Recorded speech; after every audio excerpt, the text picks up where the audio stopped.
ನೋಡಿ, ರಾಜೀನಾಮೆ ಕೊಡೋರು ಇವೆಲ್ಲ ರಾಜಕೀಯದಲ್ಲಿ ನಡೀತಾ ಇರೋದು. ರಾಜೀನಾಮೆ ಕೊಡೋರ ಬಗ್ಗೆ ಯಾರು ತಡೆಯೋಕ್ಕಾಗಲ್ಲ. ಪಾರ್ಟಿ ಬೇಕು, ಅವ್ರಿಗೂ ಭವಿಷ್ಯ ಬೇಕು ಅಂತಂದರೆ ಪಕ್ಷ ಇದ್ದರೆ ಇದು.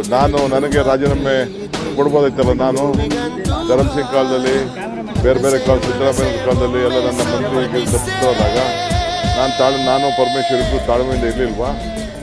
ನೆನ್ನೆ ಯಾರು ಹೇಳಿಲ್ವಾ? ನಾನು ವೀರೇಂದ್ರ ಪಾಟೀಲ್ ಕಾಲದಲ್ಲಿ ಬಂಗಾರಪ್ಪನವ್ರಿಗೆ ಕೊಟ್ಟಿರಲಿಲ್ಲ, ಖರ್ಗೆ ಸಾಹೇಬ್ರಿಗೆ ಕೊಟ್ಟಿರಲಿಲ್ಲ, ಧರ್ಮಸಿಂಗ್ಗೆ ಕೊಟ್ಟಿರಲಿಲ್ಲ. ಅವರೆಲ್ಲ ಚೀಫ್ ಮಿನಿಸ್ಟರ್ಗಳಾಗಿಲ್ವಾ? ಎಲ್ಲ ಪೇಷನ್ಸಿಂದ ಈ ಸಂದರ್ಭದಲ್ಲಿ ಇರಬೇಕಾಗ್ತದೆ. Party is very much important. ಯಾರು ರೆಸಿಗ್ನೇಷನ್ ಕೊಟ್ಟರೆ within few minutes I am going to accept. ನಾನು ಈಗಾಗಲೇ ಎಲ್ಲ ನಮ್ಮ ಬೋರ್ಡು ಕಾರ್ಪೊರೇಷನ್ನು ರಿವ್ಯಾಂಪ್ ಮಾಡ್ತಾ ಇದ್ದೀನಿ. ಎಲ್ಲ ನಮ್ಮ ಆಗಲೇ ಟೈಮ್ ಆಯಿತು.